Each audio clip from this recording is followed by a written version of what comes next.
Shalom, shalom, bien-aimés du Seigneur. Que le nom du Seigneur notre Dieu soit béni et que sa grâce abonde dans ta vie. Alors, bienvenue à notre rendez-vous en ce jour. Je me suis lundi dernier engagé à reprendre le thème que nous n'avons pas pu mener jusqu'au bout à cause de la connexion qui nous faisait faux bon. Et aujourd'hui, nous espérons qu'avec la grâce de Dieu, et que la connexion ira jusqu'au bout pour nous accompagner, pour que nous puissions faire le travail que le Seigneur nous a assigné. Alors que le nom donc du Seigneur soit béni, qu'il te bénisse abondamment, qu'il te comble. Et toi qui nous suis, quel que soit le pays de là où tu nous suis, que la grâce de Dieu arrive jusqu'à toi, que sa faveur donc te soit donnée, oui, au-delà de toute mesure. Tu peux déjà commencer à partager, tu peux nous signaler ta présence. Je vous salue tous déjà, vous qui réagissez. Que le Seigneur que nous invoquons, que le grand Dieu que nous prions, vous comble tous et chacun en particulier. Ta puissance, Lord, ta puissance, Lord, ta puissance, descend sur nous. Saint-Esprit, réagis.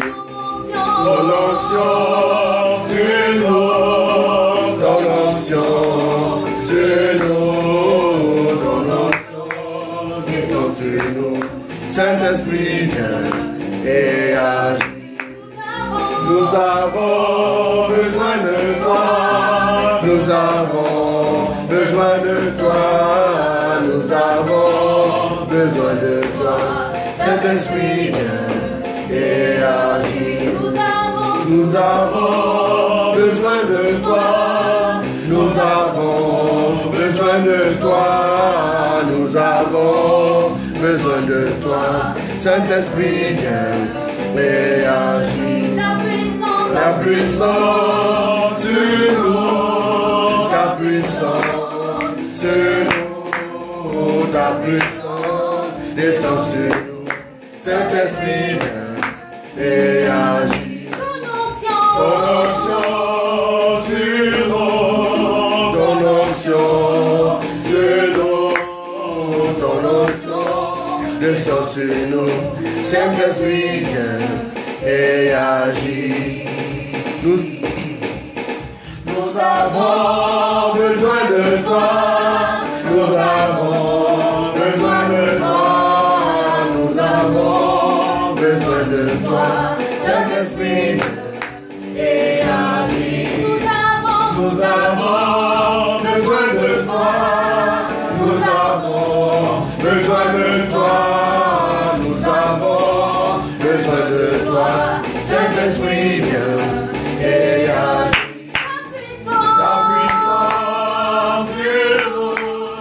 Ta puissance sur nous, ta puissance descend sur nous. Saint-Esprit, réagis. Ton onction sur nous, ton onction sur nous, ton onction descend sur nous. Saint-Esprit, réagis. Nous avons besoin de toi, nous avons besoin de toi, nous avons besoin de toi. Saint-Esprit, réagis. Oui, ta puissance sur nous, Saint-Esprit, ton onction sur nous. Nous avons besoin de toi chaque jour. Nous avons besoin de ton aide, nous avons besoin de ta collaboration. Nous avons besoin que tu nous assistes. Nous avons besoin que tu nous enseignes. Nous avons besoin que tu nous aides à comprendre tes mystères. Saint-Esprit, viens et agis encore en ce jour. Viens et agis dans la vie d'une personne qui nous suit quelque part. Viens et agis dans la personne, dans la vie de chacun en particulier. Que ton nom soit glorifié et honoré. Merci de nous faire grâce en ce jour. Merci de nous bénir. Merci de nous faire grâce aussi d'une bonne connexion. Merci de nous garder sous ta protection afin que nous puissions agir dans la dimension, oui, du surnaturel. Que ton nom soit glorifié. Béni sois-tu toi qui nous suis. Shalom, shalom à vous tous venant des États-Unis, la France, un peu partout. Voilà, que Dieu vous bénisse, que Dieu vous bénisse. Au nom de Jésus-Christ, amen, amen, amen. Au nom du Père, du Fils et du Saint-Esprit. Alors, nous allons donc commencer tout de suite. Et nous demandons vraiment la grâce du Seigneur parce que grippé avec voilà, un violent mal de tête, mais le Seigneur est fidèle. Que le nom du Seigneur soit béni donc. Donc nous allons tout doucement évoluer dans notre thème et nous allons laisser le Seigneur nous conduire. Donc nous partons en Actes des Apôtres, le chapitre 12, le verset 1 à 11. À cette époque-là, le roi Hérode entreprit de mettre à mal le roi Hérode entreprit de mettre à mal certains membres de l'Église. Ok. Il supprima par le glaive Jacques, le frère de Jean. Ok. Et quand il eut constaté la satisfaction des Juifs, il fit procéder à une nouvelle arrestation, celle de Pierre. C'était les jours des pains sans levain. Oui. L'ayant fait appréhender, il le mit en prison et le confia à la garde de 4 escouades de 4 soldats. Il le confia à la garde de 4 escouades de 4 soldats. Il se proposait de le citer devant le peuple. Après la fête de la Pâque. Pierre était donc en prison. Mais la prière ardente de l'Église montait sans relâche vers Dieu à son intention. Hérode allait le faire comparaître. Cette nuit-là, Pierre dormait entre 2 soldats. Alors Pierre dormait entre 2 soldats, maintenus par 2 chaînes. Et des gardes étaient en faction devant la porte. Mais tout à coup, quand la Bible nous parle ici de tout à coup, ceci fait allusion à une vérité qui intervient à l'étonnement de tous. Une vérité qui intervient, c'est-à-dire comme une vérité inattendue. Voilà, tout à coup, c'est quelque chose auquel on ne s'attendait pas.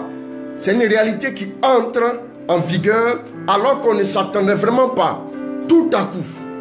Vous voyez que le jour de la Pentecôte aussi, la Bible parle de tout à coup. Il y eut un grand bruit. Tout à coup. Oui, tout à coup. Allons-y. L'ange du Seigneur surgit. Et le local fut inondé de lumière. Vous allez me trouver une bouteille d'eau. L'ange réveilla Pierre en lui frappant le côté. L'ange surgit. Vous allez prendre ici. Venez ici. Une bouteille. Ici. L'ange, oui, surgit. D'accord. Et le local fut inondé de lumière. L'ange réveilla Pierre. En lui frappant le côté. Lève-toi vite. Lui dit-il. Les chaînes se détachaient des mains de Pierre. Et l'ange de poursuivre. Mets ta ceinture. Et lasse tes sandales. Bon, doucement, reviens un peu en arrière. L'ange a dit quoi? À Pierre, la première parole. L'ange réveilla Pierre. L'ange le réveilla et lui. En lui frappant le côté. Lève-toi vite. Lui dit-il. Les chaînes se détachaient des mains de Pierre. Et l'ange de poursuivre. Mets ta ceinture. Et lasse tes sandales. Ce qu'il fit. L'ange ajouta. Passe ton manteau. Et suis-moi. Pierre sortit à sa suite. Il ne se rendait pas compte. Que l'intervention de l'ange était réelle. Bon, regardons ici. La Bible dit que Pierre ne se rendait pas compte que l'intervention de l'ange était réelle. Répète encore s'il te plaît. Pierre sortit à sa suite. Oui. Il ne se rendait pas compte. Il ne se rendait pas compte que l'intervention de l'ange. Que l'intervention de l'ange était réelle. Mais croyait avoir une vision. Mais croyait avoir une vision. Regardez. Voilà. C'est-à-dire que quand le surnaturel commence à se manifester, la plupart du temps, on est un peu surpris. Voici même que le grand Pierre, le premier pape, celui qui devait conduire les autres à entrer dans les choses de Dieu, lui-même, il est surpris, il est pris de vitesse par l'intervention de l'ange. Il ne savait pas que l'intervention de l'ange était réelle. Il ne savait pas que ce que l'ange était en train de faire était quelque chose de touchable, de tangible. En fait, il croyait même avoir une vision. Ok, continue. Il passait ainsi un premier poste de garde. Il passait ainsi un premier poste de garde. Puis un second. Puis un second. Et arrivait à la porte de fer. Et arrivait à la porte de fer. Qui donnait sur la ville. Qui donnait sur la ville. Elle s'ouvrit toute seule. Elle s'ouvrit toute seule. Une fois dehors. Une fois dehors. Ils allaient au bout de la rue. Ils allaient au bout de la rue. Et soudain. L'ange quitta Pierre. L'ange quitta Pierre. Qui reprit alors ses esprits. Qui reprit alors ses esprits. Cette fois, se dit-il. Je comprends. Je comprends. C'est vrai. C'est vrai. Que le Seigneur a envoyé son ange. Et m'a fait échapper. Aux mains d'Hérode. Et à toute l'attente du peuple des Juifs. Et à toute l'attente du peuple des Juifs. Parole du Seigneur. Nous rendons grâce à Dieu. Et voici que Pierre, qui était en prison, a été délivré par l'ange. L'ange a surgi, l'ange intervient. Alors que les prières de l'église étaient actives à l'intention de Pierre pour sa délivrance. Et donc, l'ange intervient et l'ange délivre Pierre. Les chaînes tombent, l'ange dit à Pierre, suis-moi. Et au fur et à mesure qu'il le suit, après Pierre dira que je me rends compte en réalité que Dieu a envoyé son ange pour me délivrer. Amen. Il faut savoir une chose, quand le surnaturel se manifeste, la plupart du temps, beaucoup ne sont pas disposés. Vous voyez que ici, si Pierre ne compose pas avec le surnaturel, Pierre meurt avant son temps. C'est nécessaire que chacun s'ouvre aux réalités surnaturelles.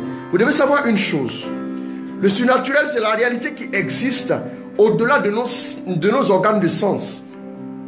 Parce que aujourd'hui dans le monde dans lequel nous sommes, nous vivons selon la logique des 5 organes de sens. Quand quelqu'un, m'appelle, même au téléphone, même si je ne le vois pas de mes yeux, je l'entends de mes oreilles au moins. Donc ici, c'est une réalité.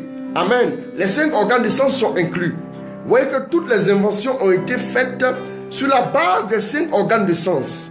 Soit tu porteras des lunettes pour bien voir, parce que tu es un peu frappé de cécité, ou bien tu entendras pour savoir que quelqu'un est juste à côté.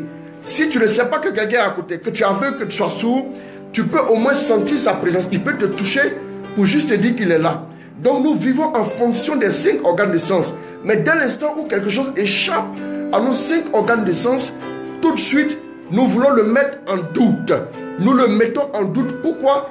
Parce que nous disons que cette réalité est au-delà. On peut même dire qu'elle est supranaturelle. C'est une réalité qui touche au surnaturel.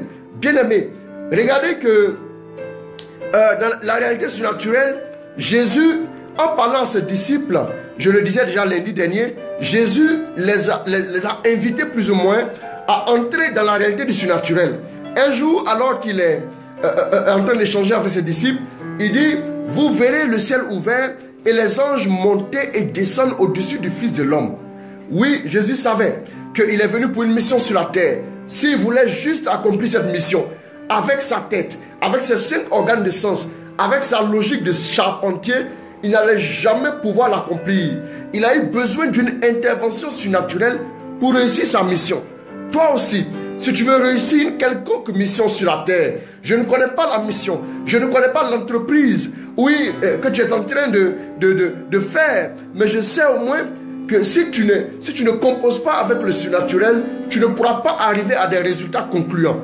Tu vas essayer à partir de tes 5 organes de sens de bâtir, de concevoir, de réfléchir. Quelqu'un a dit de fléchir et de réfléchir. Oui, après tu auras des résultats. Des résultats même qui sont capables, d'épater plus d'une personne. Mais tu ne produiras jamais des résultats selon Dieu. Or, si Dieu t'a créé, si Dieu est l'auteur de ta vie, notre vie déjà a une racine dans le surnaturel. La Bible dit que Dieu a fait le ciel et la terre.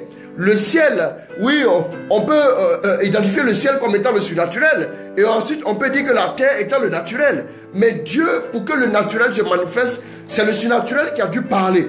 Si le surnaturel n'agit pas, le naturel ne peut pas vivre. Le naturel ne peut pas s'épanouir. Marie rencontre un ange, ce qui est vraiment sans précédent. Et elle rencontre un ange qui dit qu'elle sera enceinte. Elle lui pose la question, comment cela va se faire? Parce que je ne connais pas d'homme. Alors, l'ange maintenant va introduire Marie dans les réalités du surnaturel en disant à la Vierge, l'Esprit Saint viendra sur toi et la puissance du Très-Haut te prendra sous son ombre. Voilà pourquoi l'enfant que tu mettras au monde sera saint, sera appelé fils de Dieu. Ça voulait dire quoi simplement? Ça voulait dire que le Saint-Esprit va tomber sur toi, la puissance du Très-Haut te prendra sous son ombre et tu vas tomber enceinte. Quand le Saint-Esprit arrive sur toi, tu tombes enceinte. Voilà ce que l'ange voulait dire à Marie. Marie aurait dû dire, vraiment, je sais que tu es capable de beaucoup de choses, mais de là à m'enceinte sans qu'un homme ne vienne dormir avec moi, là, vraiment, ça va être compliqué. Bien-aimé, Marie a dit qu'il me soit fait selon ta parole. Marie s'est ouverte, Marie a commencé à composer avec les réalités surnaturelles. Vous savez, autour de la vie de chaque personne, il y a toujours une dimension surnaturelle qui est en train de... qui est en activité. Que tu veuilles, que tu ne veuilles pas. Si tu ne coopères pas avec le surnaturel, tu seras obligé de subir les lois du surnaturel. Et comme le surnaturel est au-dessus du naturel, comme le surnaturel domine le naturel, alors tu seras dominé, tu seras écrasé, tu seras toujours dans la défaite. Qu'est-ce qui fait que beaucoup de personnes sont toujours dans la défaite alors que des gens ont étudié, des gens sont allés très loin à l'école, ils ont même le PhD, je ne sais quel diplôme encore, ils ont tout ça et ils viennent et ils chôment. Et des gens se sont un jour assis, ils se sont assis avec un petit commerce, des bonbons pecto, avec des bonbons sucettes et de la cigarette. Et ils sont devenus millionnaires, juste en train de faire un petit commerce dans leur quartier. Pourquoi? Ils ont activé des lois. Comment se fait-il que des personnes qui ont un bon profil, qui vont dans les sociétés, qui vont débrouiller des dossiers, reviennent frustrés, alors que certains qui n'ont pratiquement aucun profil, c'est-à-dire que sinon, qui n'ont même pas de bon profil, qui vont et qui déposent leurs dossiers, et tous ceux qui sont acceptés et qui travaillent. La Bible n'a-t-elle pas dit? La bataille n'appartient pas au plus fort. La course n'appartient pas au plus agile. Oui, sachez une chose, à tous il arrive heure et malheur. Quelles sont tes connexions surnaturelles? Avec quoi tu composes? Ça déterminera où tu seras demain. Bien-aimé, vous ne pouvez pas construire et bâtir votre vie sur la seule dimension corporelle, sur la seule dimension du physique, sur la base des 5 organes de sens, sur la base de vos relations, sur la base de vos amitiés, sur la base de vos connexions terrestres. Non, si vous essayez cela, vous verrez que vous n'aurez aucun succès. Après que Jésus ait dit, oui, en Jean 1 verset 51, Jésus a dit, en Jean 1 verset 51, que vous verrez, tu vas me lire rapidement. Et il ajouta, en vérité, oui, en vérité, je vous le dis. Voilà, quand Jésus dit en vérité, j'ai dit la dernière fois qu'il faut faire attention à ce qu'il dit. Quand il dit en vérité, ça appelle à notre intellect, c'est-à-dire la tête. On doit comprendre ça à partir de ce qu'il a dit d'abord. Oui, en vérité, 1 pour la tête et 2 pour le cœur. En vérité, le deuxième en vérité, c'est maintenant la révélation qu'il faut saisir. Allons-y rapidement. Je vous le dis, vous verrez le ciel ouvert. Vous verrez le ciel ouvert. Et les anges de Dieu. Et les anges de Dieu. Monter et descendre. Monter et descendre. Au-dessus du Fils de l'homme. Au-dessus du Fils de l'homme. Paf. Et après le verset 51, qu'est-ce que tu vois la suite? Rapidement. Or, le troisième jour, il y eut une noce à Cana. Il y eut une noce à Cana. Regardez bien, doucement. Vous voyez que dès que Jésus dit, vous verrez désormais les anges monter et descendre au-dessus du Fils de l'homme. Quelques instants après, on nous parle de quoi? On nous parle de Cana. Quand tu évolues vers le verset 9, 10 et autres, on va se rendre compte que Jésus fait son premier miracle. Après la déclaration de Jésus, selon laquelle on va voir les anges monter et descendre, tout de suite, 3 jours plus tard, écoute, reprends le premier verset de Jean chapitre 2. Allons-y. Après le 51, tout de suite, qu'est-ce qu'il y a écrit? Or, le troisième jour, il y eut une noce à Cana de Galilée. Doucement, tu comprends le tempo. Tout de suite, qu'est-ce qu'on remarque? On remarque que 3 jours après cette déclaration, il y a des noces. Et aux noces, là, qu'est-ce que Jésus va faire? La Bible nous parle du premier miracle. Pourquoi? Parce qu'il parle du ciel qui est ouvert. Il parle du surnaturel. Il parle des anges qui montent et descendent. Et tout de suite, les résultats 3 jours après, on voit le premier miracle. Bien aimé, rien n'est hasard dans la vie. Ça veut dire que dès l'instant où tu coopères avec le surnaturel, les miracles vont commencer à se manifester dans ta vie. Oui, c'est ça. Beaucoup de personnes pensent que les miracles viendront par la force des consultations médicales, par la force des prescriptions ou médicales qu'on va vous donner. Oui, non, attendez. Si vous voulez vous partir juste à travers des pilules, des aspirines qu'on sort que vous allez prendre, non, vous pensez que ça vous donnera la paix? Chaque fois qu'on trouve un médicament, après, on parle du fait que l'ancien qui était là est dangereux pour la santé. Bien aimé, on ne peut pas bâtir sa vie sur de telles réalités. Jésus dit, vous verrez le ciel ouvert, les anges monter et descendre au-dessus du Fils de l'homme. Quelques instants plus tard, 3 jours plus tard, le premier miracle intervient. Pourquoi? C'est lié, les deux événements sont liés. Dès l'instant où il parle du surnaturel à ses disciples, automatiquement les miracles commencent à se manifester. Puis on nous dit après que les disciples vont croire en lui. Ce qui veut dire que Jésus n'a rien fait en se basant sur la seule loi naturelle qu'il connaissait. Non, bien aimé, qui que tu sois, tes combats, esprit contre esprit, si tu veux te battre contre des esprits avec les forces naturelles, tu seras vaincu, écrasé, tu seras écrabouillé, tu seras humilié, tu vas vivre la détresse et tu n'en sortiras jamais. Bien aimé, Jésus va nous dire un jour, reprends Jean 15, à partir du verset 16. Jean 15, le verset 16 à 20, rapidement. Ce n'est pas vous qui m'avez choisi. Ce n'est pas vous qui m'avez choisi. C'est moi qui vous ai choisi. Non, pardon. Jean 5, autant pour moi. Jean 5, j'ai plus dit 15. Jean 5, verset 16 à 20. Dès lors, les Juifs s'en prirent à Jésus qui avait fait cela un jour de sabbat. Un jour de sabbat, Jean 5, 16. C'est bon? Oui. Allons-y. Mais Jésus leur répondit. Mon Père, jusqu'à présent, est à l'œuvre. Et moi aussi. Donc, et moi aussi, je suis à l'œuvre. Moi aussi, je suis à l'œuvre. Moi, j'ai souvent l'impression que le Père a arrêté d'être à l'œuvre. Parce que quand je vois certaines personnes faire des déclarations, moi, je suis dépassé. Dépassé. Tant qu'il y a un homme dans le besoin, le Père continuera d'être à l'œuvre. C'est ce que les gens ne comprennent pas. Si le Père est à l'œuvre, comment nous, on peut s'asseoir tranquillement, les bras croisés, à regarder et à attendre la providence? Non, mettons-nous aussi à l'œuvre. Jésus dit, mon Père est à l'œuvre. Allons-y, reprends. Mais Jésus leur répondit. Mon Père, jusqu'à présent est à l'œuvre. Et moi aussi, je suis à l'œuvre. Allons-y. Dès lors, les Juifs oui, que davantage à le faire périr. Car non seulement il violait le sabbat, mais encore il appelait Dieu son propre Père, se faisant ainsi l'égal de Dieu. Jésus reprit la parole et leur dit, en vérité, en vérité, je vous le dis, oui, le Fils ne peut rien faire de lui-même. Le Fils ne peut rien faire de lui-même. Mais seulement ce qu'il doit faire. Ça veut dire que ce que vous voyez que je fais là, je ne le fais pas de moi-même.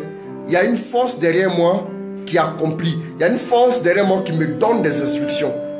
Oui, écoutez, j'ai entendu parler d'un élève, oui, qui était dans un lycée d'excellence et qui était brillant. Le premier trimestre, il était premier.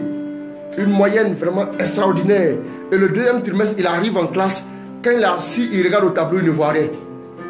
Quand il doit écrire sur la feuille, il ne voit rien. Il ne peut rien écrire. Mais quand il sort, il commence à tout voir. Bien-aimé, ne jouez pas avec les lois du surnaturel. Ne jouez pas. Il y a des lois que certaines personnes maîtrisent, qu'ils activent et qui mettent votre vie en péril de là où vous êtes. Écoutez bien. Nous, les enfants de Dieu, à partir du moment où nous marchons avec Dieu, nous devons comprendre que des lois aussi nous régissent. Nous devons comprendre que nous devons composer avec certaines réalités qui vont nous faire parvenir au succès très rapidement. Allons-y. En vérité, je vous le dis. Je vous le dis en vérité. Le Fils ne peut rien faire de lui-même. Mais seulement. On est au verset combien? Verset 19. Ok, accélère jusqu'au 20 rapidement et je passe à autre chose. Mais seulement ce qu'il voit faire au Père. Mais ce qu'il voit faire au Père. Car c'est ce que fait le Père. Car c'est ce que fait le Père. Le Fils le fait pareillement. Le Fils le fait pareillement. C'est que le Père aime le Fils. C'est que le Père aime le Fils. Et lui montre tout ce qu'il fait. Mais comment est-ce que Jésus voyait ce que le Père faisait? Parce qu'il était connecté intensément au surnaturel. C'est comme s'il regardait une télévision. Il regardait un scénario qu'on lui montrait. Et il le reproduisait tel qu'il le voyait. Vous voyez, en fait, quand on dit à Dieu que ta volonté soit faite sur la terre comme au ciel, on ne voit pas le ciel, mais la volonté de Dieu y est parfaitement accomplie. Donc nous prions pour que la volonté, oui, la volonté de Dieu qui est parfaitement accomplie au ciel puisse aussi s'accomplir sur la terre, pour que la terre devienne un havre de paix. C'est comme ça. Vous devez savoir que si le surnaturel se manifeste de plus en plus, si la réalité surnaturelle se manifeste de plus en plus, la paix et la sérénité viendra sur la terre. Il le faut. Allons-y. Tu as fini de lire le 20, c'est bon? On peut s'arrêter là. Un homme de Dieu comme Élie avait compris sa force. Voilà pourquoi, quand les gens venaient l'arrêter, une armée d'environ 50 personnes, un commando, pardon, d'environ 50 personnes était venu pour l'arrêter. Et qu'est-ce qu'il dit? Il dit, si c'est un homme de Dieu, que le feu descende du ciel et vous consume. Qu'est-ce qui s'est passé? Le feu est descendu, le ciel s'est ouvert et le feu est descendu. Le prophète Élie a juste parlé et le surnaturel a été activé. Et le combat qui lui était livré, il a remporté sans transpirer. C'est ça qu'il faut comprendre. Le surnaturel nous aide à remporter les batailles les plus coriaces. Si nous ne le comprenons pas, nous n'allons pas évoluer. Et dès l'instant où, bien-aimé du Seigneur, tu es baptisé par ton baptême, tu es initié à quoi? Voilà pourquoi en Jean 3, ce n'était pas prévu. Prends-moi Jean 3. On va voir un peu ce que les Écritures nous disent. Ce que les Écritures nous disent en Jean 3. On va voir le verset 6. Ce qui est né de la chair, oui, est chair. Oui. Ce qui est né de l'esprit est esprit. Ne t'étonne pas. Voilà, doucement. Ce qui est né d'une naissance naturelle, c'est la vie humaine naturelle. Ce qui naît de l'esprit est animé par l'esprit. Est-ce que vous comprenez? Est-ce que vous voyez? Remonte plutôt au verset 2. Il vint. C'est Nicodème. Il vient trouver qui? Jésus lui dit. Oui. Rabbi. Rabbi. Nous savons que tu es un maître. Oui. Qui vient de la part de Dieu. C'est ça. Car personne ne peut opérer les signes. Car personne ne peut opérer les signes. Nicodème a observé et il a découvert que les signes que tu opères, tu ne peux pas opérer de tels signes si Dieu, si un cortège surnaturel ne t'accompagne pas. Il a compris. Donc Jésus va lui parler. Allons-y. Là où tu as arrêté, continue à partir de là. Rabbi, nous savons que tu es un maître. Tu es un maître qui vient de la part de Dieu. Personne ne peut opérer les signes que tu fais. Les signes que tu fais. Si Dieu n'est pas avec si Dieu n'est pas avec lui. Jésus lui répondit. En vérité, en vérité. Je te le dis. Je te le dis. À moins de naître de nouveau. Nul ne peut voir. Le royaume de Dieu. Waouh. Nicodème lui dit. Quand on dit voir le royaume de Dieu, ce n'est pas tout de suite entrer au ciel. C'est-à-dire, tu ne peux pas agir dans le royaume des cieux. Tu ne peux pas activer le royaume des cieux. Tu ne peux pas activer les lois du royaume. Vous savez que dans le royaume des cieux, il n'y a pas de pénurie. Dans le royaume des cieux, il y a certaines choses qui n'existent pas. Dès l'instant où tu pries, dès l'instant où tu te connectes au royaume des cieux, d'abord les provisions du royaume des cieux, qui sont des provisions parfaites, doivent maintenant venir vers toi. Mais quand tu n'es pas ouvert à cela, elles ne peuvent pas venir. Non, elles ne viendront pas. Quand quelqu'un naît de nouveau, quand quelqu'un est baptisé, le royaume des cieux s'engage à l'accompagner. Voilà. Le royaume des cieux s'engage à l'accompagner partout où il ira. Voilà pourquoi Dieu a... On dit que lorsque le peuple a quitté un peu barbare, Jacob est devenu son patrimoine. Dès l'instant où le peuple est sorti d'Égypte, à partir de ce moment, Dieu s'est engagé à les conduire, à les accompagner d'une nuée.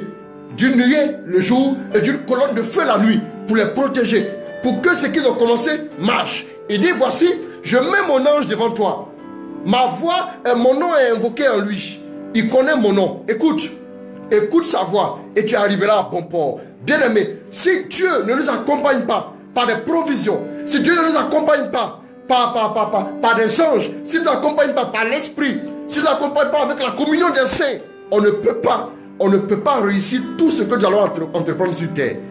Voilà pourquoi Nicodème posait la question. Il dit, tu ne peux pas voir le royaume des cieux si tu ne nais de nouveau. Si tu veux rester dans le naturel, il dit quoi? Il dit, ce qui est quoi? Ce qui est né d'une naissance naturelle est juste la vie naturelle. Est naturelle. Naturel égale naturel. Le naturel contre le naturel.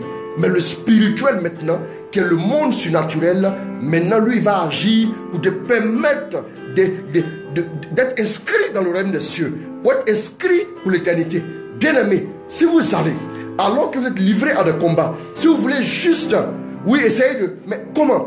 On t'a intenté un procès, on t'a envoyé au tribunal. Les gens s'en vont voir, oui, ils s'en vont voir des marabouts la nuit pour influencer le juge. Toi, tu es assis en train d'attendre, non, on va partir, voici mes preuves, voici mes pièces,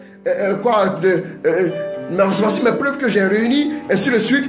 Non, tu ne gagneras pas le procès. Tu ne peux pas gagner. Active le surnaturel. Ordonne que les anges se mettent en route, qu'ils aillent incliner le cœur du juge, qu'ils aillent parler à l'ange gardien du juge, que le juge, oui, sache que vous êtes du même camp en tant que chrétien. Il ne peut pas te condamner. L'ange ira, même dans la nuit. Écoutez, même la femme de Pilate a dit à Pilate, j'ai été fatigué en songe hier à cause de cet homme-là. Qu'est-ce qu'il a fatigué en songe? Il y a un contour surnaturel qu'il faut comprendre.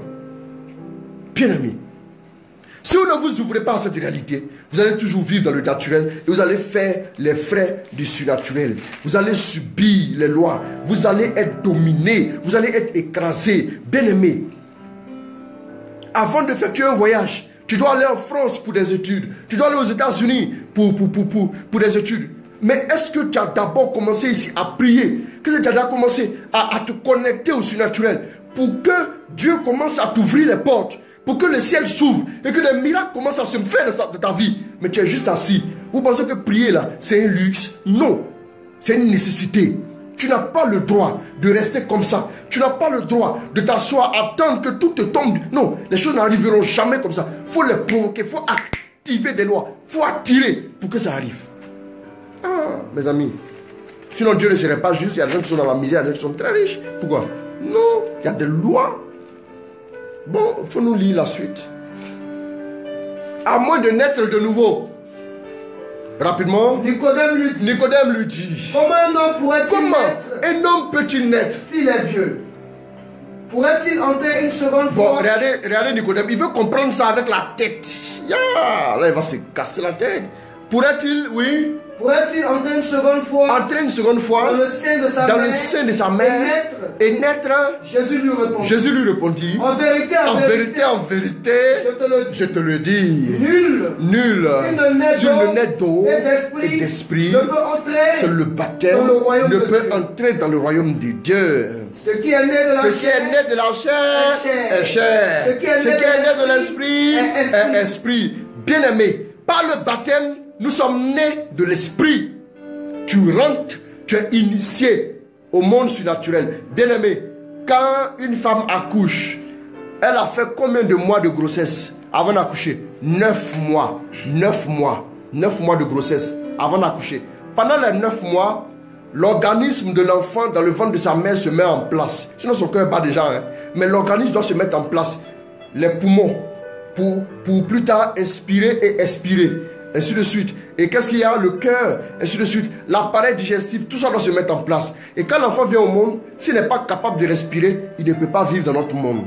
S'il n'est pas capable d'inspirer et d'expirer, il ne peut pas vivre dans notre monde. S'il n'est pas capable d'ingérer de la nourriture, il ne peut pas vivre dans notre monde. Voilà pourquoi il est préparé. Et il naît. Naissance. Et quand tu es né par le baptême, tu es initié dans la vie spirituelle, dans le monde surnaturel. On t'accueille. À partir de maintenant, Dieu envoie un cortège pour t'accompagner, pour t'aider, pour t'apprendre, pour t'instruire, pour t'enseigner. Et quand tu écoutes la parole de Dieu, quand tu écoutes les enseignements, tu comprends comment fonctionner, comment marcher, et au fur et à mesure, tu t'en sors. Sinon, tu seras étouffé rapidement. Imaginez-vous un bébé de 2 mois qui est destiné à devenir ministre demain, ou bien qui est destiné à devenir un grand, un grand investisseur, un grand opérateur économique. Mais cet enfant-là, à 2 mois, si vous le déposez quelque part dans une poubelle, il est condamné, il ne vivra pas. Ça, tu as besoin d'entretenir. Si tu n'entretiens pas, tu ne pourras pas y accéder. Et par la conversion, nous entrons dans le surnaturel. À partir de ce moment-là, quelque chose de nouveau se passe pour nous. Bien-aimés, regardez ici. Qu'est-ce qu'il faut savoir? à partir de là, qu'est-ce qu'il faut comprendre? Il faut comprendre, la première vérité à comprendre, on doit s'ouvrir au surnaturel. Il y a obligation de s'ouvrir au surnaturel. Bien-aimés, nous avons vu que quand dans une assemblée, certaines vérités sont prêchées, le peuple dans cette assemblée croit en ces vérités-là. Quand on parle, par exemple, on prêche sur la prospérité, le peuple croira en la prospérité et le peuple verra la prospérité dans sa vie.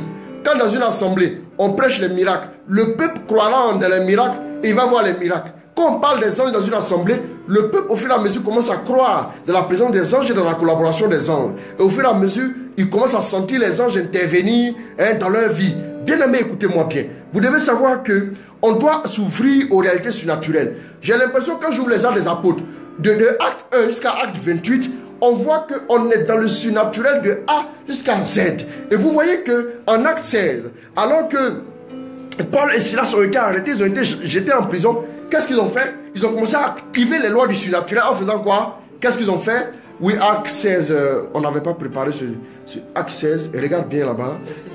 Non, pas 6, tu vas aller jusqu'à vers le 15, vers le 16, 17 là-bas. Sinon, si tu prends aussi son... Un jour, que nous nous rendions au lieu de la prière. Quelques versets encore après, 3 ou 4 versets après, rapidement, accélère. Il les présentait aux stratèges.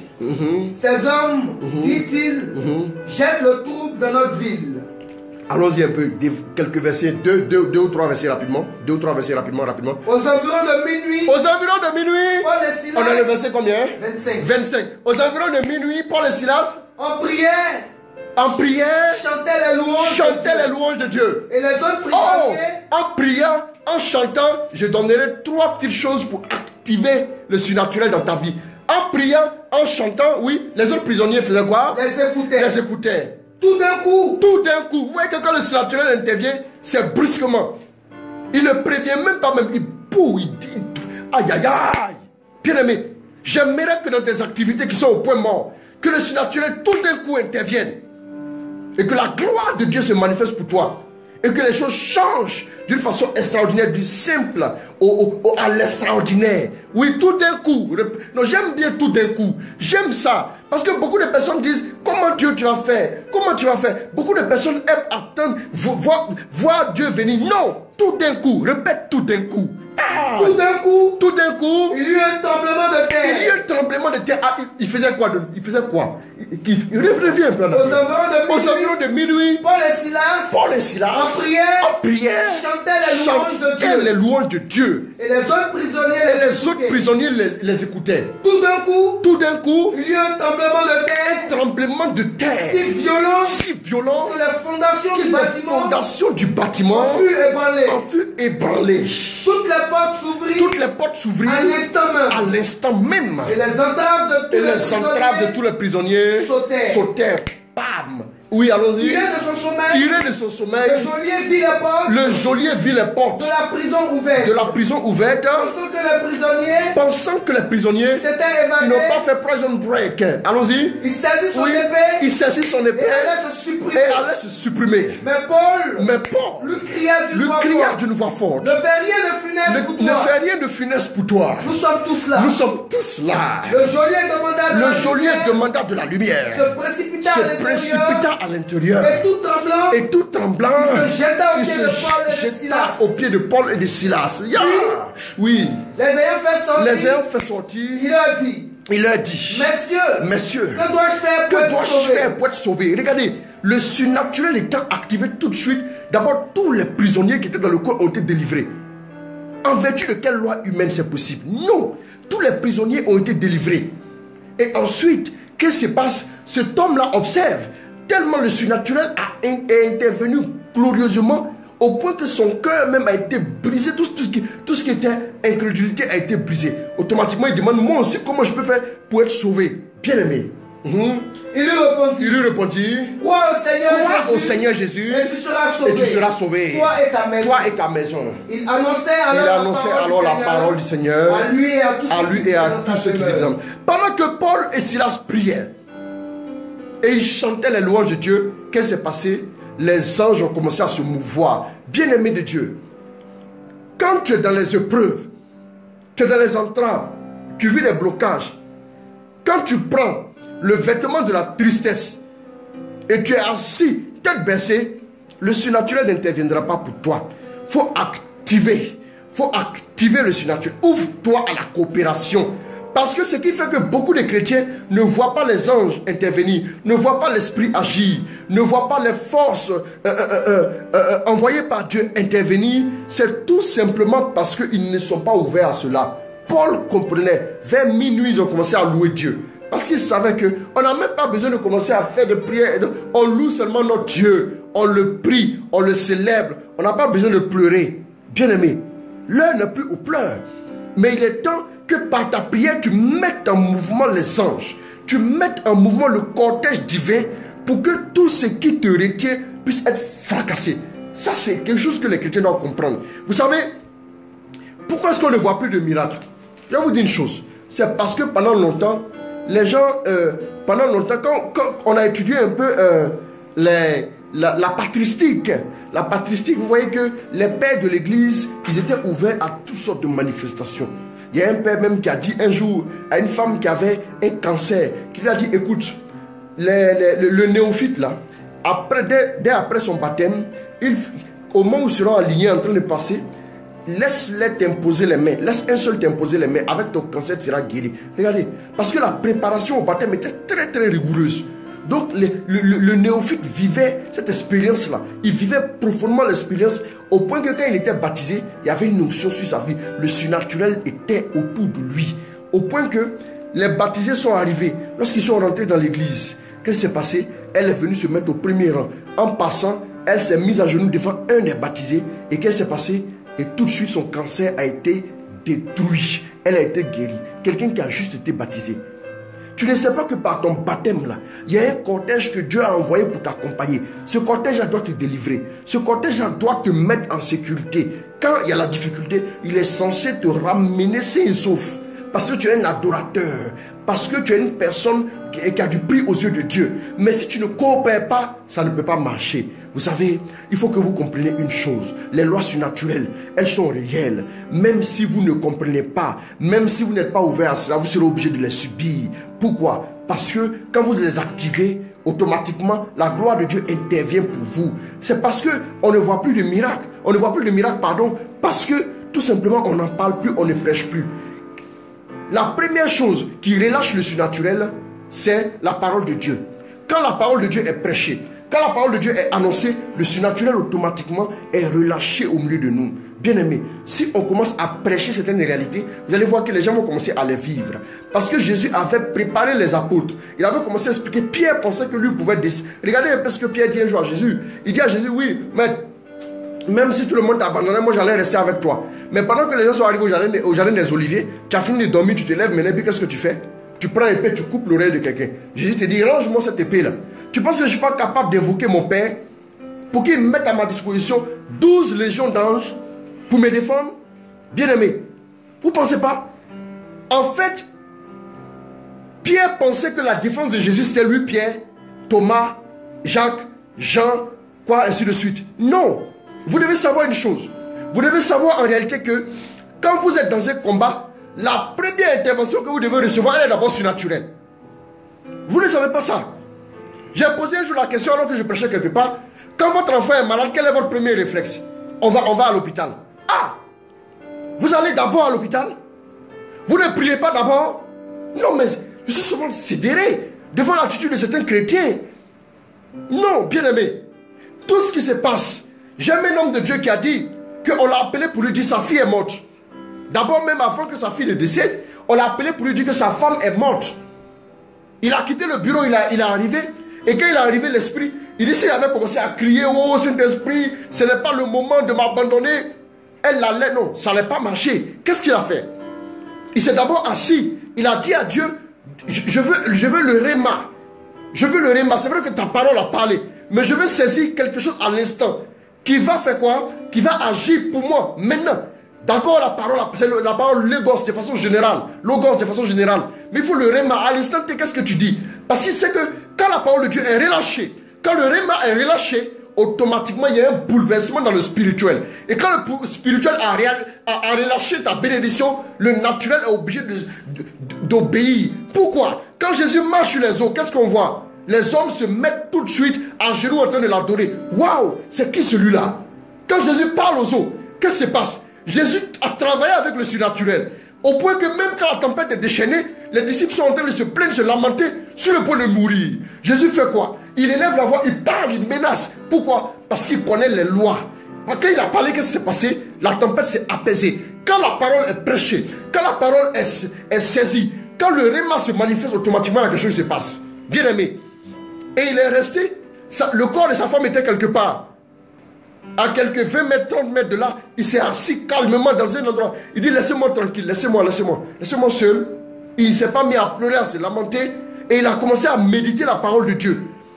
Il est resté calme pendant plus de 2 heures de temps. Et à un moment donné, la parole a ricoché dans son esprit. Paf! La lumière. Il a été illuminé par un verset. Oui, et il a senti que c'était le moment de Dieu. Et Dieu lui a fait comprendre par ce verset-là que le problème était déjà résolu. Il n'y a même plus à combattre. Il a dit, ouais Seigneur, je remercie beaucoup parce que tu redonnes la vie à ma femme au nom de Jésus. Et quand il a dit ça, le temps qu'il se lève pour arriver où était déposé le corps de sa femme s'est levée. Elle a commencé à courir pour venir vers lui. Bien aimé, écoutez-moi. Il y a des lois que vous devez saisir. Si vous ne les saisissez pas, vous allez trimer, vous allez vous battre. En vertu de quel pouvoir? Tu vas aller travailler toujours pour atteindre 100 000 et puis tu vas finir par être prospère. Ça n'arrivera pas ainsi. Il y a des lois que tu dois activer. Quand tu saisis ces lois, à partir de ce moment-là, le cortège divin se met en route dans ta vie pour multiplier. Comment? En vertu de quelle loi? 5 pains et 2 poissons sont capables de se multiplier pour que 20 000 personnes puissent manger. 5 000 hommes, sans compter les femmes et les hommes. Dans toute assemblée charismatique, dans toute assemblée de prière, on voit qu'il y a plus de femmes que d'hommes. Bien aimé, ça veut dire qu'on avait environ 15 000 femmes plus enfants. Et 5 000 hommes, ça fait 20 000 personnes. 5 pains, 2 poissons. Comment Jésus fait pour nourrir? Parce qu'il a élevé le pain et il a parlé. Il a parlé sur le pain. Il a présenté au Père. Quoi? Il s'est connecté. Il ne s'est pas connecté à une boulangerie dans le quartier. Il ne s'est pas connecté à quoi? À une pâtisserie dans le quartier. Mais il s'est connecté au Père. Quand un problème survient, ne tournez pas vos yeux vers votre entourage d'abord. Tournez les yeux, levez les yeux vers le Père. Écoutez, levez d'abord les yeux vers le Père. Jésus, opérant du tombeau de Lazare, qu'est-ce qu'il a fait? Il a levé les yeux au ciel. Il a dit, Père, je te loue parce que tu m'as déjà exaucé. Je sais que tu m'exauces toujours, mais j'ai prié pour que ceux qui sont autour de moi sachent que tu m'as envoyé. Bien-aimé. Et il dit, Lazare, sors. Pourquoi? D'abord, la mort a obtempéré. La mort a disparu. Pourquoi? Parce que une loi a été activée qui est au-dessus du naturel. Ce qui est constatable dans le naturel. Peut-être que naturellement tu es pauvre, tu es misérable, enchaîné, tu te débats, tu souffres, rien n'avance pour toi. Bien-aimé, ouvre-toi à la coopération du surnaturel. D'abord, quand tu dois commencer un combat, prépare-toi d'abord avec tes armes spirituelles avant de parler des armes naturelles. D'abord, prépare-toi avec ce que Dieu a mis à ta disposition comme force. Écoute-moi bien. Quand tu dois commencer un combat, ne te lève pas tout de suite pour courir pour aller attaquer. Oui, quand David devait attaquer Goliath, Goliath l'a maudit au nom de ses dieux. Mais David a dit ceci: tu viens contre moi avec la lance et le javelot, mais moi je viens contre toi avec le nom du Seigneur. Pourquoi? David savait qu'en termes dans la considération humaine, il était perdant sur toute la ligne de A à Z. On monte, on descend, on va à gauche, on va à droite. David perdait sur toute la ligne. Mais il a dit au nom, avec le nom du Seigneur. Pourquoi? Il a activé le cortège divin avec lui. Et le cortège divin a fracassé l'obstacle Goliath. Je te le dis, si tu ne coopères pas, si tu ne trouves pas à ça, quand je marche, je suis conscient de ce que les anges sont avec moi. Quand je marche, je suis conscient. Je prêchais quelque part et quelqu'un a dit, la personne a vu vraiment une forte lumière autour de l'homme de Dieu. Oui, votre serviteur. J'ai vu des gens qui sont armés d'épées et des épées avec des flammes dessus. Des personnes qui sont armées jusqu'aux dents. Des personnes qui sont, en blanc, en tout blanc. Et même au-dessus de ta tête, il y a ces personnes-là. Bien aimé, ça vient d'où? Oui, c'est le cortège spirituel. Je peux me déplacer juste seul, mais je ne suis jamais seul. Voilà pourquoi Jésus a dit que vous allez tous m'abandonner, mais je ne suis pas seul. Parce que le Père est avec moi. Il est conscient des forces surnaturelles qu'il a. Bien aimé, évaluez d'abord vos forces, surnaturellement parlant. Si vous ne les évaluez pas, vous allez toujours... Toi, tu peux attaquer un démon, toi. Voilà pourquoi, en Éphésiens 6, à partir du verset 10, essayons de voir rapidement Éphésiens 6, à partir du verset 10. Pour conclure, puisez votre force dans le Seigneur et dans sa grande puissance. Revêtez-vous de l'armure de Dieu, afin de pouvoir tenir ferme contre les ruses du diable. Car nous n'avons pas à lutter contre les êtres de chair et de sang, mais contre les puissances, contre les autorités, contre les pouvoirs de ce monde de ténèbres et contre les esprits du mal dans le monde céleste. En Acte 19, des jeunes gens se sont levés alors qu'ils étaient 7, les fils d'un grand prêtre du nom de Séva. Ils sont allés pour essayer de chasser un démon qui tourmentait un homme. Ils ont dit: au nom de Jésus que Paul prêche, nous te conjurons, nous te chassons au nom de Jésus que Paul prêche. La Bible dit, le démon leur a dit: Jésus je le connais, Paul je le connais, mais vous 1, 2, 3, 4, 5, 6, 7, vous êtes qui? Le démon s'est jeté sur eux, il les a dominés avec une telle violence qu'ils s'échappaient de la maison à moitié nus et couverts de plaies. Alors que le verset 11 nous dit que Dieu accomplissait des miracles peu banals par les mains de Paul, au point que même ses mouchoirs guérissaient les malades et chassaient les démons. Bien aimé, quelqu'un qui coopère avec le surnaturel, son mouchoir est plus terrible que quelqu'un, son mouchoir est plus puissant. Son mouchoir est plus puissant que quelqu'un qui ne compose pas avec le surnaturel. Je vous dis la vérité, le mouchoir de Paul était plus puissant que les 7 fils du prêtre Séva. Ils ont essayé, ils ont tenté, le démon à lui tout seul les a battus, là où le mouchoir de Paul le faisait fléchir. Bien aimé, voilà pourquoi Paul a écrit: nous n'avons pas à lutter contre la chair et le sang, mais nous avons à lutter contre les principautés, les dominations. Ne pensez pas que parce que vous êtes 7, lui les seuls, vous allez le dominer. Non, sinon un vieillard de 90 ans ne pourrait pas menacer un jeune homme vigoureux de 40 ans, musclé, de la trempe d'un garde-corps ou bien d'un militaire, un corps habillé puissant. Non, pourquoi? Parce que le jeune homme va le bousculer tout de suite et il est mort. Maintenant, le vieillard va activer certaines lois qui vont écraser le jeune homme. Et le jeune homme va même risque de perdre la vie. Écoutez-moi bien, vous devez savoir que dans ce monde dans lequel nous sommes, si vous ne vous mettez pas en ordre de bataille, les gens vous livreront bataille. Peu importe, tu vas entrer dans le combat. Soit tu le veux, tu y entres, ou bien on te mène le combat et tu le mènes. C'est comme ça. Tu as à toi de choisir.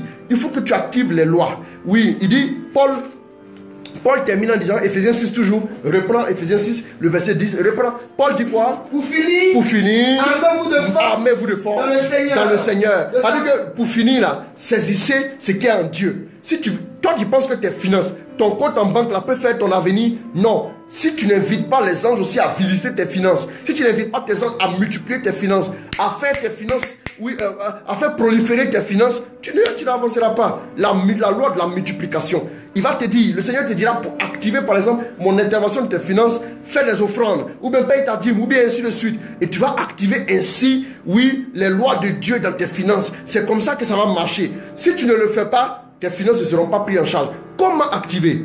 Par la prière, par la foi. Et Paul dit quoi? Répète ce que Paul dit. Armez-vous de force dans le Seigneur. De sa force toute puissante. Revêtez l'armure de Dieu. Il faut revêtir l'armure de Dieu. C'est-à-dire que pendant qu'on te voit, on voit un civil qui est en déplacement, mais dans le spirituel, tu es comme un commando. Il y a des gardes-corps derrière toi. C'est ce que tu dois savoir. Et c'est comme ça que ces forces-là, quand tu es en danger, ces forces-là se mettent en route pour dégager le chemin. Voilà pourquoi nous savons, un jour, un homme en 2 Rois 6, verset 17, prends-moi rapidement, 2 Rois 6, verset 17, il me reste juste 5 minutes et je termine ce message. 2 Rois 6, verset 17, dépêche-toi. Allons-y. Élisée pria en ces termes.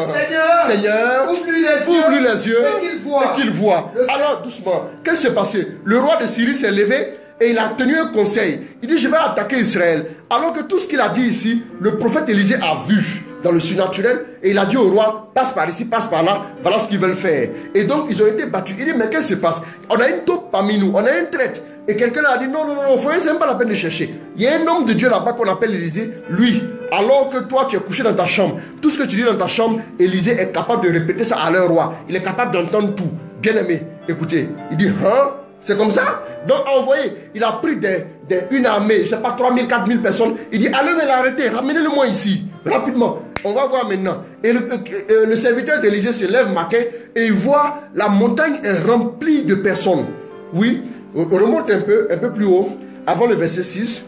Avant le verset 17, pardon. Le serviteur de l'homme de Dieu se leva de bon matin et sortit. Il vit qu'une troupe entourait la ville avec des chevaux et des chars. Il dit à Élisée, ah mon Seigneur, comment allons-nous faire? Regardez, quand quelqu'un est assis en train de vous dire, oui mon cher, comment on va faire? On est perdu. Toi qui connais les lois du surnaturel, toi qui coopères avec une armée, tu ne vas pas parler de la sorte. Dès que tu dis, ah on est foutu, tu mets en pause. Je peux dire ça comme ça, permettez-moi l'expression. C'est comme un CD qui joue, tu mets pause. Tu mets l'armée de Dieu, tu dis à l'armée de Dieu, vous n'avez pas le droit d'intervenir. C'est déjà perdu pour moi. C'est pas comme ça qu'il faut agir. Non. Et qu'est-ce qu'il fait? Il dit, ah mon Seigneur, comment allons-nous faire? Il répondit, ne crains pas. Ceux qui sont avec nous, écoutez, ceux qui sont avec nous sont plus nombreux que ceux qui sont avec eux. Oh, alléluia, j'aime cette parole. Écoutez, je ne sais pas combien d'ennemis tu as. Voilà pourquoi je dis, ne t'inquiète jamais. Ils sont nombreux, non, ça ne veut rien dire en Dieu. Si tu as 100 000 ennemis comme toi, il y a au moins 100 000 plus 1 de ton côté. On est toujours plus nombreux. Nos alliés sont toujours plus nombreux que ceux qui nous livrent bataille. S'il y a 2 ennemis, Dieu te donnera au moins 3 alliés. Et tu as 4 ennemis, tu auras au moins 5. C'est comme ça. En fonction de ton calibre spirituellement, il y a une armée qui est derrière toi au fur et à mesure. Bien aimé du Seigneur, c'est tellement passionnant. Quand les gens vont perdre du temps à se vautrer dans le péché, écoute, non, le péché va détruire ton armée spirituelle et puis tu seras faible. Les gens vont t'écraser. Quand on te parle de quoi? Fornication, tu penses que fornication, il ne faut pas quitter, il faut rester là. Tu vas rester dans le péché, dans le mensonge, dans la complaisance, dans les petites choses là. Et puis tu penses que tu vas t'en sortir avec ça. Non. Hein? Ça veut dire que tu mets un obstacle entre les anges et toi. La Bible dit, qu'est-ce qui empêche ma main d'agir? C'est quoi? Mon oreille n'est pas trop dure pour entendre, ni ma main trop courte pour intervenir. Mais c'est quoi? C'est vos péchés. Si tu restes dans le péché, la mue spirituelle est désactivée. Tu ne peux pas être opérant. Voilà pourquoi quand quelqu'un vient te dire, jeune fille, jeune femme, quand quelqu'un vient te dire, il veut de toi, il veut que après avoir mangé un poulet ici dans le coin ici, déjà il est fatigué, le poulet là a tellement combattu qu'il est fatigué, allons se reposer à l'hôtel, ne le suis pas. Ne le suis même pas même. Reste tranquille. Sinon, après ça là, tu vas rester dans le péché et en fin de compte, quand tu vas demander aux forces naturelles de t'accompagner, aux forces que Dieu a envoyées pour t'accompagner, pour t'aider à vaincre, elles ne pourront pas intervenir dans ta vie parce que tu es hors jeu. Et puis c'est comme ça que tu vas subir. Voilà pourquoi il faut s'éloigner du péché. C'est même pas pour Dieu, c'est pour toi-même. Allons-y. Comment allons-nous faire? Comment allons-nous faire? Il répondit, ne crains pas. Ceux qui sont avec nous sont plus nombreux que ceux qui sont avec eux. Voilà pourquoi Saint Jean a dit, en 1 Jean, je ne sais plus, je n'ai plus la référence en tête, il a dit non, c'est pas la peine de chercher, laisse. Il dit celui qui est avec nous est plus grand que celui qui est au dehors. Bien aimé. Élisée avait déjà dit ça. Ils ont compris, ceux qui ont compris ça là, ils n'ont jamais pu craindre des batailles. Voilà pourquoi David dit au psaume 27, fais une bifurcation rapidement, on va au psaume 27 et puis on ressort ici. Et puis on revient. Non, j'aime la parole.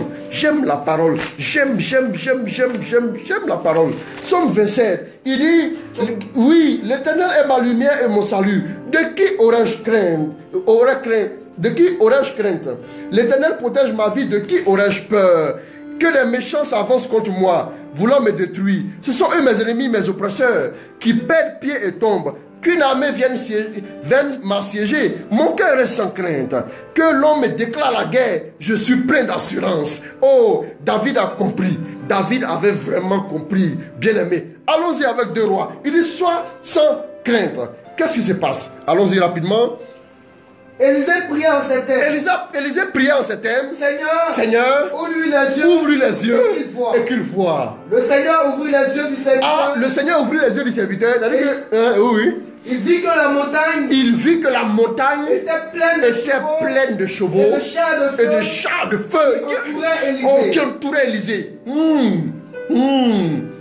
Des chevaux et des chars de feu qui entouraient Élisée. Et la suite. Les Araméens descendirent vers Élisée. Les Araméens descendirent comme des idiots. Ils sont descendus. Oui, allons-y. Qui priaient le Seigneur en ces termes. Ils n'ont même pas transpiré. Eux, ils ont transpiré. Ils sont venus toute la nuit. Ils sont venus camper très tôt le matin. Eux, ils pensaient qu'ils allaient le dévancer. Mais lui, il avait une alliance avec Dieu. Allons-y. Frappe cette nation d'aveuglement. Et le Seigneur ne frappa d'aveuglement. Selon la parole d'Élisée. Élisée leur dit. Ce n'est pas ici le chemin. Ce n'est pas ici la ville. Suivez-moi. Et je vous conduirai vers l'homme que vous cherchez. Et il est conduit il est conduit en Samarie. Dès qu'il fut entré dans Samarie, Élisée dit, Seigneur, ouvre les yeux de ces hommes et qu'ils voient. Le Seigneur leur ouvrit les yeux. Oui. Et il vit qu'il était au milieu de Samarie. Vous voyez comment ça fait rire? Tes ennemis seront frappés d'aveuglement. Mais il faut que tu comprennes que c'est possible. Il faut que tu comprennes, que tu trouves à ça. Donc il faut donc marcher dans la conscience de la présence de Dieu. Il faut aussi marcher dans la mentalité du miraculeux. Il faut savoir qu'à tout moment, tout d'un coup, quelque chose peut arriver. Tout d'un coup, la gloire de Dieu peut se manifester. Marche dans cette mentalité-là. À tout moment, Dieu peut intervenir pour toi. Tu n'es jamais en retard. Dieu ne connaît pas d'embouteillage. Dieu ne connaît pas de blocage ou bien un vol retardé. Non. Marche dans la mentalité du miraculeux. Comment avoir la mentalité du miraculeux? J'ai dit que la prière relâche le surnaturel. Il faut aussi la parole de Dieu. Médite la parole. Moi, je ne comprends pas des enfants de Dieu qui savent que tout leur bonheur se trouve dans la parole. Et puis, ils osent se lever comme ça, sans truc. Sans méditer la parole, sans manger la parole. Et puis, ça m'a rencontré les gens. Oui, moi, monsieur. On est les enfants à l'école primaire. Ah, toi aussi. Moi, monsieur. C'est quoi ça là? Il faut t'incliner d'abord devant ton Dieu, qui envoie toujours des provisions pour toi. Dieu a libéré des choses. Donc comment tu seras prospère? Comment tu seras guéri? Comment tu seras élevé? Ton élévation te vient de Dieu. L'onction que Dieu répand dans la substance tangible qui est sur toi. C'est elle qui va te positionner, c'est elle qui va t'élever. C'est Dieu. Un homme qui bégayait comme moi. Ma maman m'avait donné un nid d'oiseau que je devais frapper ma bouche tous les matins en allant à l'école. Je ne devais pas parler à quelqu'un, j'ai tout essayé. J'ai tous les guérisseurs passant partout. Rien. Le Seigneur m'a dit, mon fils, je t'ai appelé. Tu dois parler de moi. Le premier jour où tu parleras de moi, tu ne vas plus jamais bégayer. J'ai attrapé mon voisin en classe de première C, au lycée classique de Boaké. Je l'ai allumé en Jésus. J'ai parlé de Jésus pendant 5 minutes. Quand j'ai parlé de Jésus, à un moment, il me dit, mais voisin, tu parles, hein? Le Seigneur, ce qu'il a dit là, personne n'a été témoin, mais ce qu'il a dit dans le secret là, c'est réalisé. Le surnaturel, attrapé ma bouche. Amen. Aujourd'hui, je parle, je prêche. Je peux douter de beaucoup de choses. Ça peut arriver, parce que je suis un être humain. Mais que je suis appelé à prêcher, je ne peux jamais douter de ça. Je ne peux jamais douter. Le Seigneur l'a fait. Le Seigneur l'a fait. La première fois que je devais intervenir en Europe, j'ai donné le témoignage devant les gens. Je leur ai dit, mes amis, une prophétie vient de se réaliser. Le Seigneur a dit, ta petite bouche qui ne pouvait pas parler là, tu vas parler en Europe, tu vas parler un peu partout. Et ça ne fait que commencer. Hein, ça c'est, le Seigneur nous l'a déjà dit. Le Seigneur n'a jamais menti. Il faut marcher dans la conscience de l'intervention des anges. Les anges sont avec vous. Ils vous accompagnent partout. Donc il ne faut pas les mettre tes pieds dans les coins façon où les gens, quand tu t'en vas, on te regarde, tu t'en te reposer dans les coins bizarres. Non, les anges n'accompagnent pas les gens là-bas. Hein. Voilà. Donc, décortiquons pour terminer le dernier point. En plus de la prière, il faut la parole. La prière, la parole. Il faut la foi qui relâche le surnaturel. La foi. Voilà, la foi. Comment croiront-ils s'il n'y a personne qui prêche? Il faut croire. Donc, il y a un verset qu'on n'a pas lu, mais ce n'est pas grave. Rapidement, je vais terminer. L'ange arrive et il tape Pierre où? Sur le côté. Bien aimé. C'est la révélation qui conduit au miraculeux. En frappant Pierre sur le côté, c'est de dire que l'ange interviendra sur la base de la révélation de ton intimité avec Dieu. Frappant le côté. Il frappe le côté. As-tu une intimité devant Dieu? As-tu une intimité avec Dieu? L'église était en prière. Je vous ai dit, la prière active le surnaturel. L'église étant en prière, ça fait que la prière a activé. Pierre est frappé sur le côté. Lève-toi. D'abord, il faut se lever. Lève-toi. Il dit à Pierre, lève-toi. Et qu'est-ce qu'il dit rapidement? En disant à Pierre, tout à coup, lève-toi vite, lui dit-il. Hein? Lève-toi vite, lui dit-il. Les chaînes se détachaient des mains de Pierre. D'accord, oui. Et l'ange de poursuivre. Mets ta ceinture. Mets ta ceinture. La ceinture, c'est quoi? Il dit, tenez-vous avec la ceinture de la parole. La vérité comme ceinture. La vérité, c'est quoi? C'est la parole. Écoutez. La vérité, c'est la parole. La ceinture, c'est la parole. Donc, vous voyez que pour naviguer dans le surnaturel, il vous faut toujours la parole de Dieu. C'est la parole de Dieu. Sinon, comment croire en Moïse prend le bâton, il frappe la mer est divisée. C'est le surnaturel. Moïse était ouvert à ça. Ouvrez-vous à ça. Hein. Ce à quoi vous n'êtes pas ouvert, vous ne le voyez pas dans votre vie. C'est comme ça. Si tu n'es pas ouvert au charisme, là, non, tu n'as jamais expérimenté une dimension charismatique. Si tu n'es pas ouvert à ce que Dieu puisse te parler, tu ne vas jamais recevoir. C'est comme ça. Dieu ne te force pas. C'est comme un banquet qui est servi et tu viens, tu dis, non, moi j'ai juste du thé. Tu prends du thé, tu quittes, là c'est fini. Et puis les autres vont manger la dinde au four, ils vont bien manger et puis voilà, c'est tout quoi. Mais après, si tu as faim, ne te plains pas, hein. Tu as choisi. C'est comme ça. On choisit la parole de Dieu est abondante. Moi je veux manger, je veux vivre la parole de Dieu. Je suis venu pour que les hommes aient la vie et qu'il ait en abondance. Et il dit, mets ta ceinture, la parole de Dieu. Et la parole de Dieu à ta ceinture tous les jours.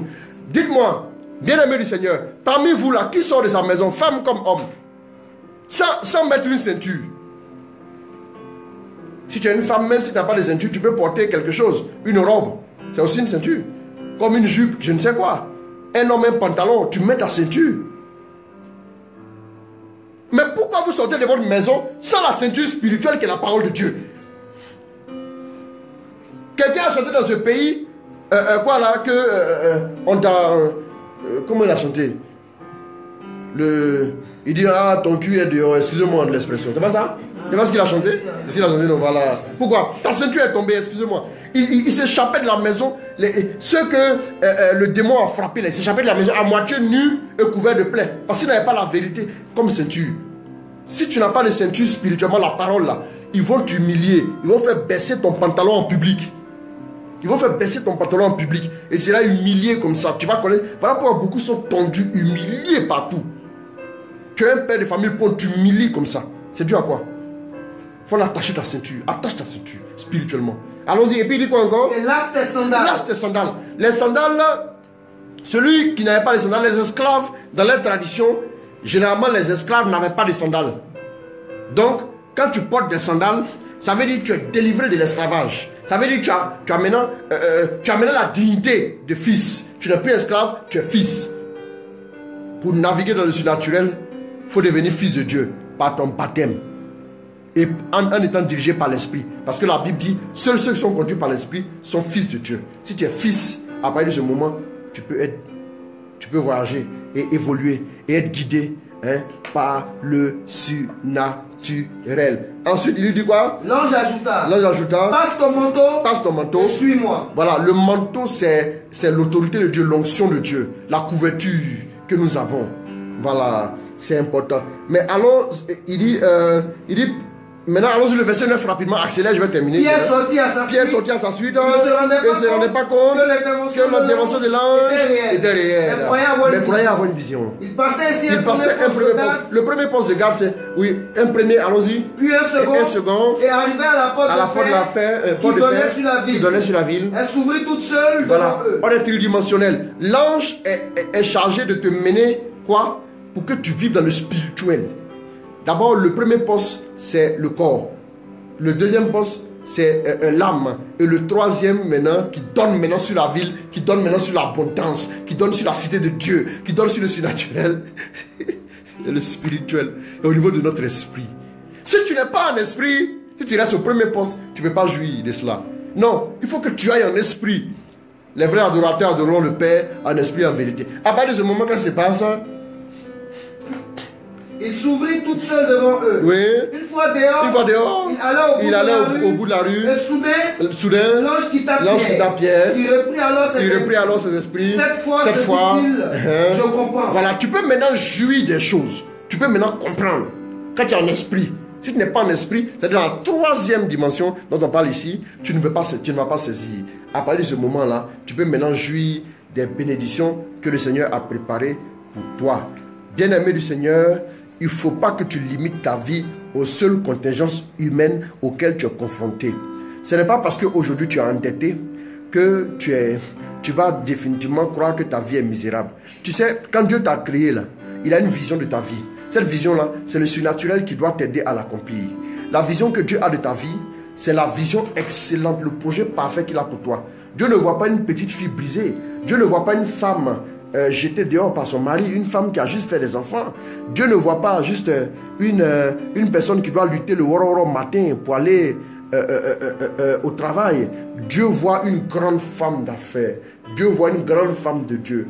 Dieu voit un champion, un gigantesque, mais il te faut coopérer avec les lois du surnaturel. Tu penses que quand Dieu te crée, il voyait juste un buveur de bière, gros ventre, buveur de bière qui est assis, quelque part le soir en train de boire bière, qui refuse d'aller à la prière. Non, Dieu ne voyait pas ça. Hein? Quand Dieu te crée, tu penses que Dieu voyait une fornicatrice invétérée qui est tapie dans la fornication, qui monte ses parties aux gens dans Abidjan. C'est parce que Dieu voyait. Hein? Dieu n'avait pas cette vision en te créant. Il n'avait pas la vision d'une chercheuse de mari des gens, non, en te créant.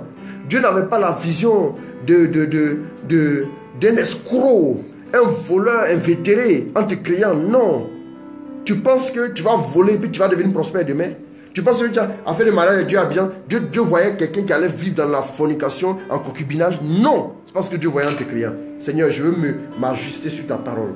Vous voyez, j'ai un récipient. Si je veux mettre de l'eau dedans, il faut que j'ajuste. Si ce n'est pas ajusté, l'eau peut verser. Ajuste-toi sur Dieu pour que la gloire de Dieu puisse descendre maintenant dans ta vie. Pour que la coopération, le ciel soit ouvert au-dessus de ta tête. Bien-aimé du Seigneur, voilà le message que j'avais pour toi. Il est temps que tu t'ouvres. Je vois tes finances proliférer. Je vois ta vie au niveau de ton foyer devenir maintenant une bénédiction. Préparez-vous à prendre mon chant. Je vois tous les domaines de ta vie, ta famille. Je vois des réconciliations glorieuses. Je vois des interventions angéliques tellement extraordinaires. Paul, même quand il a été mordu par le serpent sur l'île de Malte, Paul ne s'est pas inquiété. Il a juste secoué le serpent parce qu'il savait que, oui, même si le venin, selon la biologie, le venin du serpent est très dangereux, il ne pouvait rien faire à quelqu'un qui a été transfusé spirituellement par le surnaturel. La gloire de Dieu est tellement sur Paul que Paul a saisi ces lois-là et il était tranquille. Bien-aimé, quand vous naviguez maintenant dans ces lois, quand vous les comprenez, quand vous les mettez en route dans votre vie, par la foi, par la prière, par la parole de Dieu que vous méditez et vous croyez, vous vous immergez dans la parole, vous naviguez dans la parole. J'ai vu des gens bâtir des piscines dans leur maison, mais je n'ai jamais vu quelqu'un bâtir un fleuve dans sa maison. Quand tu arrives à la dimension du fleuve, des fleuves de vie pour le rond de ton sein, à partir de ce moment-là, tu vas irriguer même jusqu'au bout. Tu vas apporter la vie aux gens. Un arbre ne mange jamais ses fruits. Ce que tu vas porter comme fruit, venant du surnaturel, doit servir aux autres pour la gloire de Dieu. Et que Dieu te bénisse. Écoute, ta famille doit être délivrée, mais il faut que tu te mettes en route. Pour faire la délivrance de ta famille, tu n'es pas seul. Les anges sont déjà en ordre de bataille. C'est à toi de te lever. J'ai été un peu long plus que d'habitude, mais que Dieu vous bénisse parce qu'on a été un peu laissé sur notre faim, lundi dernier. Alors je vous aime très très fort. Que Dieu vous bénisse. Voilà. Que Dieu vous bénisse. Nous allons prendre le chant.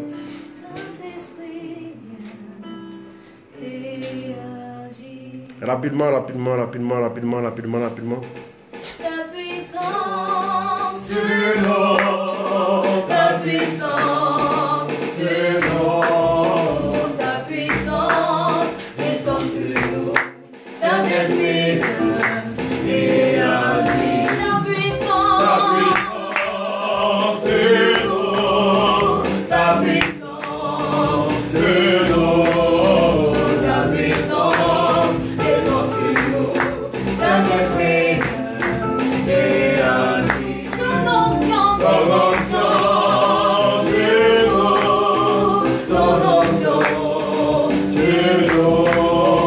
Ton onction, descend sur nous, Saint-Esprit, et agis. Nous avons besoin de toi. Nous avons besoin de toi. Nous avons besoin de toi. Saint-Esprit, et agis. Nous voulons te glorifier, nous voulons te célébrer, Seigneur notre Dieu. Je te confie tous tes enfants qui sont ouverts à cette dimension. Donne-leur quelque chose. Oui, dans le monde de l'esprit, il n'y a pas de limite. Dans le monde surnaturel, il n'y a pas de limite. Dans le monde surnaturel, oui, les anges sont en route. Ils rallient les distances en une fraction de seconde.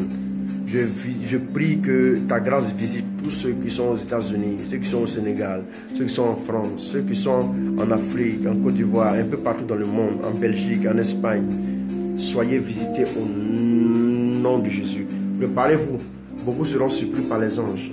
Préparez-vous, beaucoup vont sentir la présence des anges. Demandez à Dieu la grâce. Vous allez y arriver. Que Dieu te bénisse, qu'il te garde, qu'il vous visite. Et je vous aime très fort. Je vous aime très fort. Continuez à partager ce message. Au nom de Jésus-Christ. Amen. Au nom du Père, du Fils et du Saint-Esprit. Je vous salue vous tous qui avez écrit. Voilà, depuis Dabou, Françoise, depuis Boaké, mon fils Aubin, que Dieu te bénisse. Et tous ceux qui ont écrit, que Dieu vous bénisse, que Dieu vous garde.